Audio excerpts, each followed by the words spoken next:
给大家简单分享这个布鲁克 C04第4代的这个变形金刚小车。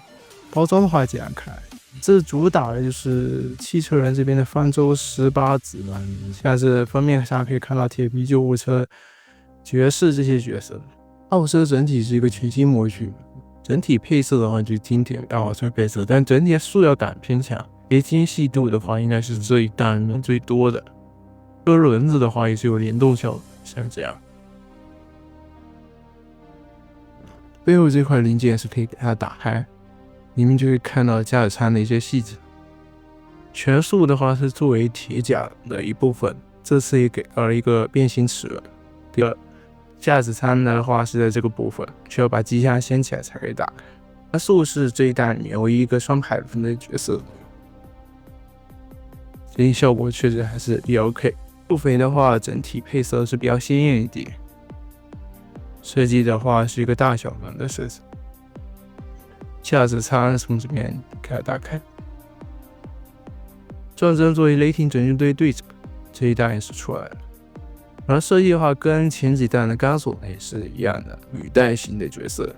履带型角色它这个拼装基本都是差不差的，然后也是有个炮台的设计，也是有个齿轮关节，这个炮台可以上下活动。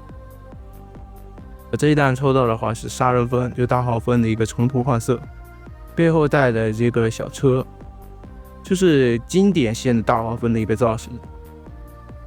大家如果有玩过经典系列的变形金刚玩具，就会比较熟悉这款大号风的造型，包括飞过山也是一样。这弹飞过山也是一个重涂换色，简单的看一下。上方的话就是汽车人派的 logo。这一代我最喜欢其实这个轮胎整体的金属漆面非常的漂亮，也非常精致。我对于1:64小车的最直观感受应该就是精致吧。目前这一代只有轮胎符合我这个心目中的要求，其他角色要么塑料感太强，然后轮胎的话也是比较还原于动画的造型，并没有太多的魔改设计。然后它也是给到了这个替换的翅膀，一个变形态翅膀，只不过需要把这个轮毂拆下，比较难拆，我就没有演示。替换的话是需要把这个轮胎给它拆下来，然后给它安插上去。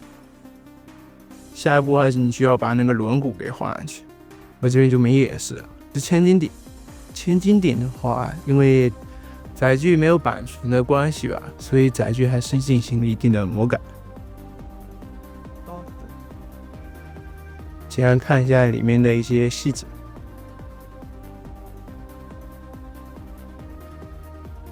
配色还是挺还原的，但是同样的原因也是进行了一定的魔改，整体的外观轮廓还是比较动画的。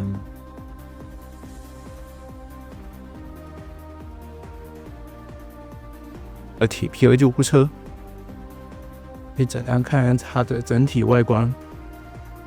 它这边有个色差，因为前半部分是金属零件，后半部分全是塑料拼接，所以有点色差。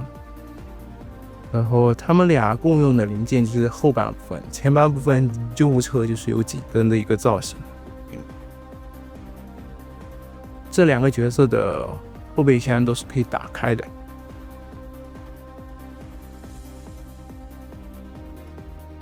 也有一些简单的细节刻画。